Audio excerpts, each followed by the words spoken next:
হচ্ছে সে কমিটি বিষয়ে আসলে আমার ভাগ্নের উপর অনেক চাপ পড়ে যায়। চাপ পড়া মানে একটা বড় অনুষ্ঠান করতে গেলে অনেক আর্থিক ব্যয়, অনেক সামান্য অনুষ্ঠান তৈরি করা এবং তার একটা চাকরি করে, এই চাকরি সুবাদে তাকে সময় বের করা, অনেক কিছুই আসলে সময় দিয়ে ইচ্ছা করলে পারি না। আমি নিজেও ব্যক্তিগতভাবে অনেক চেষ্টা করি অনেক কিছুর মধ্যে থাকার জন্য, কিন্তু সময় এবং সুযোগের অভাবে আমি পারি না। আসলে একটা কমিটি করা দরকার, এই বিষয়ে একটু আমরা আলোচনা করেছিলাম একটু আগেও। বকুলও ছিল সেখানে, আর লামা জয়েন্ট ছিলেন।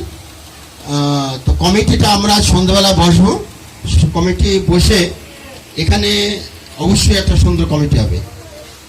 যারা কমিটি থাকবে, আর মনে হয় কমিটিটা এরকমই হওয়া উচিত যে যারা একটু শ্রম দিক, অন্তত মাসে 2 বার হোক আমরা একটু মিলিত হই। আমরা তো ভালো কাজের জন্যই আছি। এখানে যে কাজটা করব সেটা হচ্ছে